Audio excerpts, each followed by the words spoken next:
Hey guys, welcome back to Touchdown Talk. I am UK Samo and I'm joined by my host, Billy, NFL UK. Bill, how are you, sir? I'm good, mate. I'm good. I'm excited to get back to talking football. It feels like it's been a minute. Has been a minute. There's been operations, there's been car crashes, there's been holidays, there's been ultimate disruption in between our last episode, but it has given us time to obviously reflect and take in a lot of new news. A lot of news around sort of players that have obviously just signed their rookie deals. We've seen schedules being put up. We've seen some great announcements to those schedules. We've seen some not so great announcements to those schedules. And the slates have been great.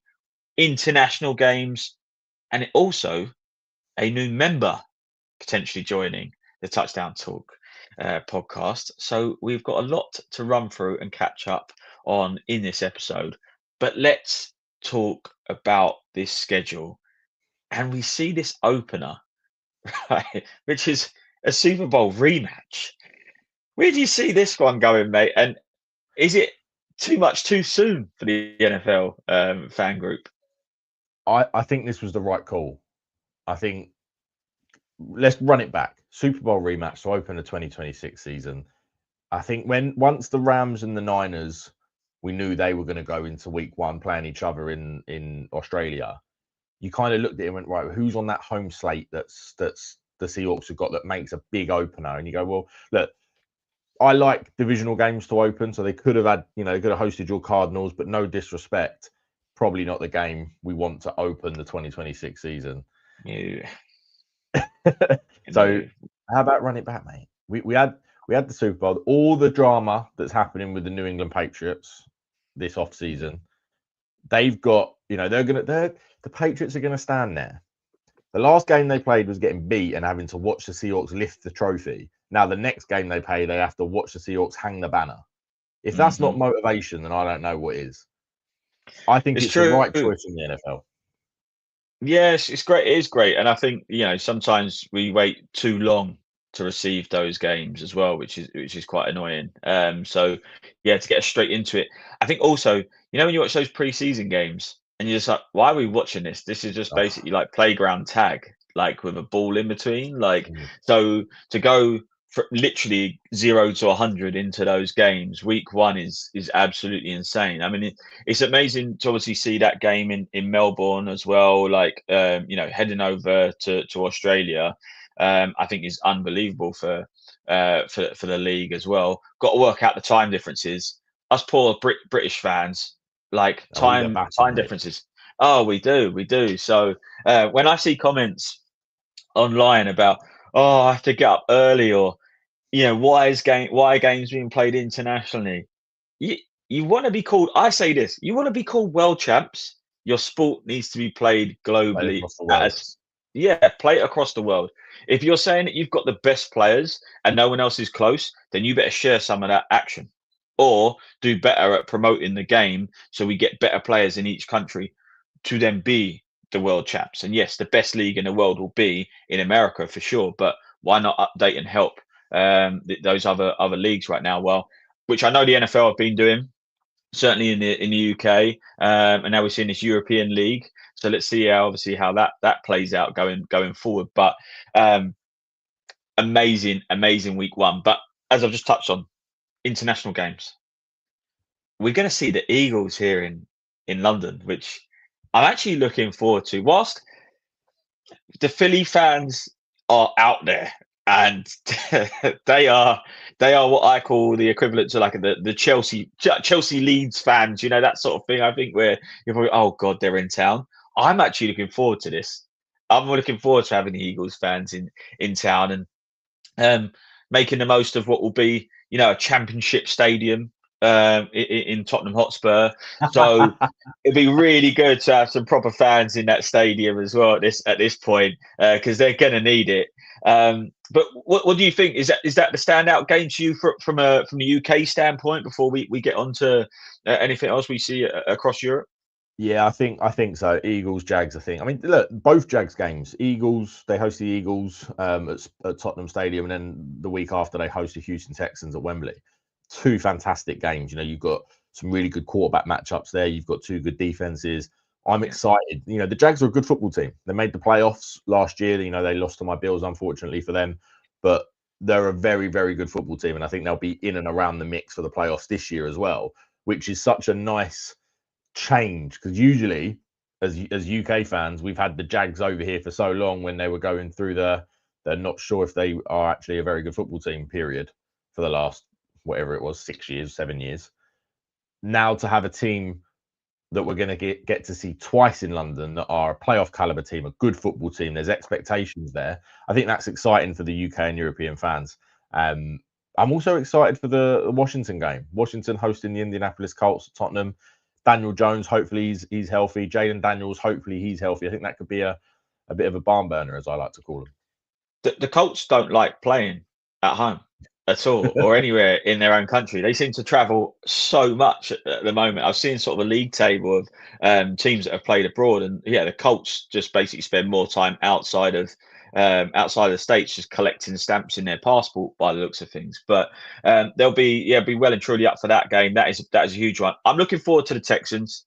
Be able to look out for some content from myself on that one, because the few people I know in that team coming into town, so I'll be absolutely buzzing for that one. But Wembley at the moment is going to be on fire this year, as we know, obviously with the college football as well. So we are going to be treated to a lot of American football, certainly in Europe. You know, we're going to see the college game as well in Ireland with TCU and Bill Belichick obviously coming in town with Carolina. So I'm really excited for all of these games at this point. But we see France this year getting their first game as well, with the New Orleans Saints obviously being the home team in that sort of slate. But is it too much? Because I don't think it is. I well and truly, I'm just like, keep bringing them over. There's a lot of talk about essentially every team playing at least one international game in a season. Where else would you want to see a game right now? I'd love a game in Tokyo. I think that'd be awesome. I mean, I know that football's not the big American sport there, the baseball nuts, but I mean, what a modern city to bring the NFL to. So yeah, Tokyo for me, I think would be fantastic. Are we going to get a game in South Africa? They're building, you know, they're pushing NFL Africa. There's a lot of talent coming through from there. There's a lot of talent already in the NFL that have bloodlines to Africa. How about NFL South Africa and NFL Tokyo next year? Yeah, I could see that. I think it could be South Africa. I do think Nigeria is capable of actually hosting this. They have the infrastructure.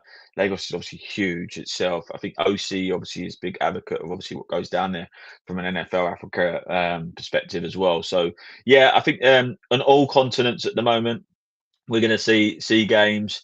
There were teams though in this schedule, no primetime games. Cardinals being one of them. Jets, Dolphins. Yeah, 5 teams. I think it was 5 teams. I think the Raiders. Titans, Raiders, Cardinals, Jets. Yeah, I mean it was. I just don't think that's a fair reality of where the game should be. I feel like you should have one primetime game. There are fans, not just in those states as well, cities. I know you want to see some entertaining football at times as well, but you know, we've got one of the hardest slates going. In fact, I think it might actually be might be number one actually from our schedule. Like, how do you bounce back from that? Because then if a team like the Cardinals goes on to lose every game, which I am struggling to see how we maybe get 3 wins out of this schedule. How do you bounce back to then try and get primetime games the following season? Surely you just end up in a vicious cycle. But as we keep adding sort of exciting players like Jeremiah Love, why are they not being seen on primetime? Do you think that needs to be shared around a little bit more? I would have more sympathy for you if I wasn't a Bills fan and we had no primetime games when we sucked. And I don't remember anyone banging the table for a Buffalo Bills primetime game. So you would have my sympathy if I hadn't already lived through it. But you might not have any primetime games this year, but next year when you draft Arch Manning and you pair him with Marvin Harrison Jr. is going to come good this year. I'm telling you, he's going to come good this year. And Jeremiah Love in the backfield. You'll have plenty of primetime games. Don't worry about that. I hope so. So just seeing my team lose live would be great, opposed to just red zone, because red zone, it just ends up watching a live game anyway, because the opposite team is just in the red zone all the time against us. So yeah, just Scott Hanson and the Cardinals. Let's just get that. That's what they should rename it. Yeah, it is. It is just basically that. Every now and then the Jets pop in. It's like we're just literally back to back, like all the time, us and the Jets. But whilst I will not be watching the Cardinals, I tell you what, this year's Thanksgiving games and Christmas games are actually unbelievable. If you look at the Thanksgiving games and round the games there, where you've got the Packers at the Rams, Bears at the Lions, Eagles at the Cowboys, huge. And one for you to maybe throw a turkey leg at will be the Buffalo Bills at the Chiefs, which is basically just celebrations for the Chiefs, is it not? Or do you're actually okay? Regular season. Sorry. Regular season's okay. Just when it really matters. When it really matters, we can't beat them. I'm laughing. I want to cry. And I can see it really. Like, I can see the reflection in your trophy cabinet behind. I can see you tensing at something at the back, like but what, mate? Well, obviously, I'm going to take away your game there. Yeah. Obviously, from the Chiefs and the Bills. What's the one you're probably most excited for on Thanksgiving? I mean, they're all bangers, right? Like, they are all bangers. The Thanksgiving Eve game, Packers at Rams. I mean, come on. Bears, Lions. I think that's probably the one that I'm the most excited for outside of Chiefs, Bills. You've got that whole rivalry there with Ben Johnson going back to Detroit. They loved him when he was there, the Lions fans. He's gone to the Bears. That relationship's broken down. That is a real rivalry there. I think Ben Johnson's just got into that division and gone, listen, I don't like any of you. We know that he hates the Packers. I don't think he's partial to the Lions. He always wants to put them to the sword. So that's the game I'm most looking forward to. And look, I don't normally celebrate Thanksgiving, but I'm American this year. I'm American. It's a national holiday for me. I ain't working. I'm getting the pumpkin pie. I'm having a roast dinner. I'm sitting there watching football and stuff in my face. I can't wait. Yeah. I've got some Canadians in my house, so there's a different day for Thanksgiving, but I'll still get involved, obviously, on the American side. They know what it's like in this household. It's all about football on Thanksgiving for me. But I am intrigued on that Packers and Rams game. If the Packers are healthy, I always notice that when it gets around that time, they lose so many sort of key players at that stage of the season. But hopefully, with Watson returning, hopefully they've got the wide receivers there, so Love actually has someone to throw the ball to at this point, and the Rams, they start cooking. They really do start cooking at that point. So it'll be interesting in our division, because I think that's going to mean a lot to the Rams at that point. The Eagles and the Cowboys, again, probably be interesting to see how the Eagles maybe have bounced back with obviously the international sort of games prior to that as well, how they've got on after the bye up to that point. The Cowboys, not really excited about. I don't think they've done enough. Didn't think they did enough in the draft. Didn't think they've done enough sort of in free agency to be that team again. Although every Cowboys fan will tell you it's their year again. But yeah, just cue that stuck and broken record. But no, some cracking games, and it only gets better as well with just a completely different dinner on that day. Maybe come up with different stuffing, maybe come up with a different protein on the day of Christmas. But Christmas Day and Christmas Eve, in fact, as well, because we're quick off for Christmas Eve, because the Texans are at the Eagles again. Eagles getting all the primetime games.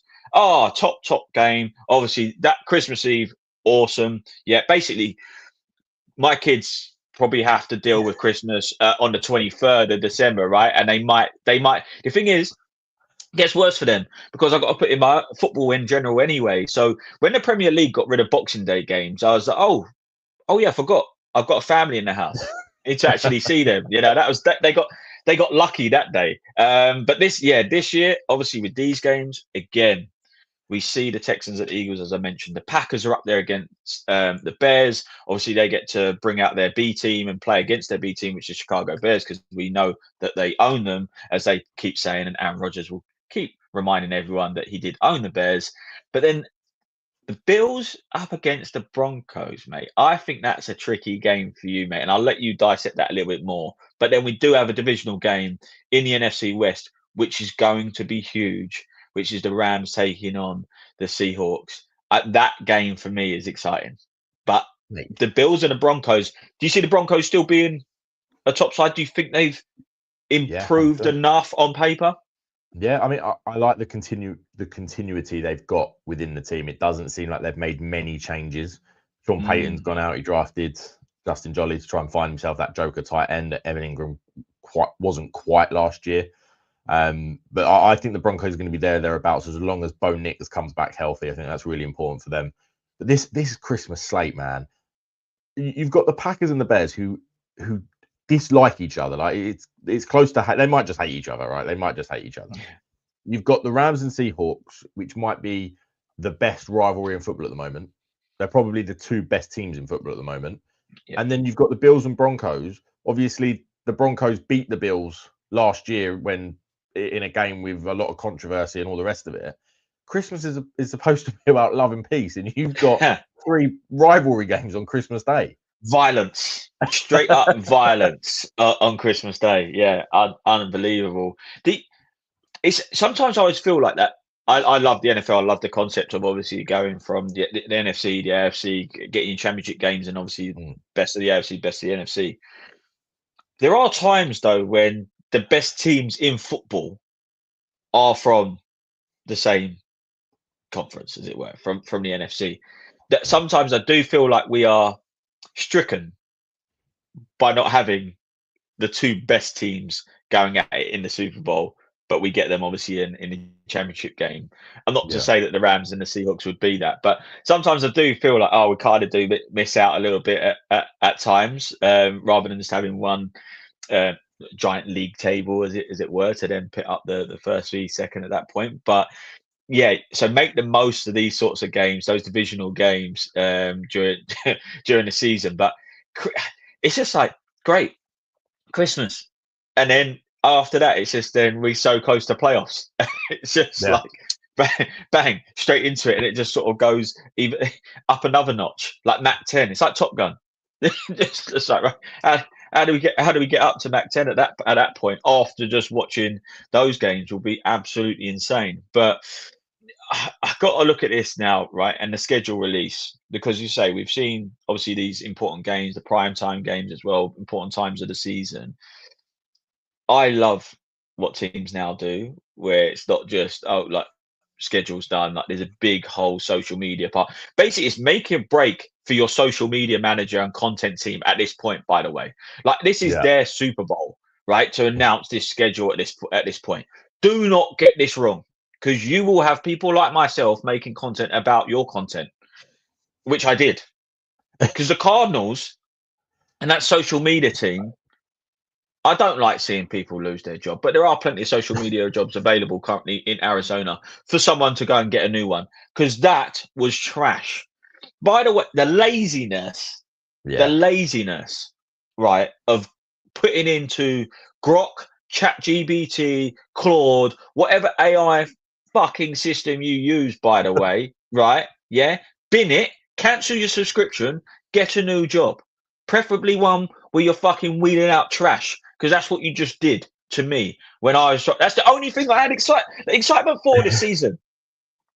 Is what can we do? It's like Arsenal when we were fucking dick, right? All I relied on was great social media posts and all the kit that came out.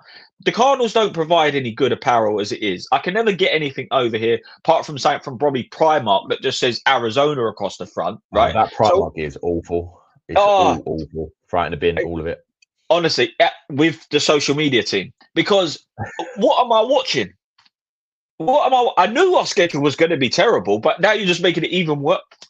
Killed me. Absolutely killed me watching that. The 2 worst are unfortunately your team and my team. Yeah, yours was. The Bills one makes no sense. It's awful. Like it is. I was watching it going, there can't be anything worse than this. And then I saw the Cardinals one. I was like, okay, well, at least we're not last. Like, we might have the second worst one, but at least it ain't as bad as that. I don't know if it. I enjoy the schedule release, right? I sit there and I'm a nerd, right? I'll be on the notes in my phone trying to I'll like schedule the Bills perfect schedule, how I would love it, and then I do the worst one. Like this is what I don't like. I don't want Miami away week 1 because it's hot and it's horrible. I don't want to play. I don't want to play a team with a new head coach early because I don't like the unpredictability of it, all that sort of stuff. So I love it. I love the social media releases. I know that some people go, it's just a schedule. You know, what's it matter? You can wake up in the morning, you'll get the schedule, you know who they're playing. I love it personally. I loved this year the Raiders with their Step Brothers schedule release was class. fantastic. Round of applause. The Tennessee Titans cracked me up where they went and found lookalikes. Excuse me, are you Jerry Jones? Are you Woody Johnson? Was brilliant. If you haven't seen it, go and watch Tennessee Titans. And then every year, the LA Chargers absolutely kill it. They absolutely kill the schedule release post. This year was a Halo post. Now, I'm not a gamer. I know what Halo is, but I've never played it. I didn't really understand that. But the Easter eggs and the jokes in there, just what if you haven't seen it, go and watch it. Just wait for week 3 where all they do is abuse Keon Coleman. Abuse Keon Coleman. Yeah, it's brutal. Like, even as a Bills fan, I'm cracking up. Like, it's brilliant. They're the ones you got, like Bills social media, who are normally 10-10. Can I just say, in the seasons, Bills social media is fantastic, but schedule release, they mess it up every year. Bills social media, Cardinals social media, go and watch them 3 teams and learn something. I expect better next year. Needs to be better. You know what? The thing was, if I looked at last year, right, for the Cardinals, we had a full-on soundtrack. Like, we had the boys in the studio cooking something. I was like, what is this? I was like, okay, you know that Jay-Z meme where he's just like, yeah, rock it. Yeah. Like, that was me. I was like, okay, this is a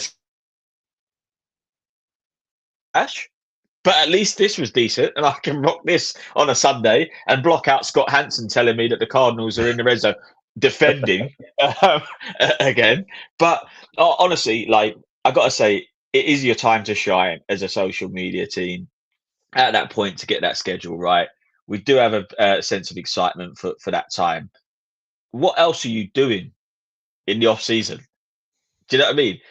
Have the ideas. I need to sit around. I need to be sat around that table when someone went, let's do this. Let's do a fully ChatGPT schedule release of the mascots. The Lions didn't even have a mascot. That was the piss take. It was David Attenborough's fucking lion sitting in the corner as well. I was like, what the fuck is this? Look like the Lion, the Witch, and the Wardrobe in the corner. What am I dealing with that shit? Couldn't even get that right. What, you didn't spend the time to maybe recalculate that with Claude? Are you nuts?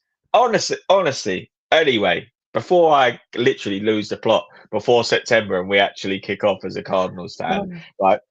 Honestly, I cannot wait for the season. I'm looking forward to it. On the next episode, we will have our new member, which we will leave till then as a bit of a surprise. But we had to have a bit of diversity. And what I mean by that is it's not always the Cardinals and the Bills, right? We had to get a different team involved, right? You know, we had to get someone to talk about other teams. As long as it's not the Patriots. That will never happen.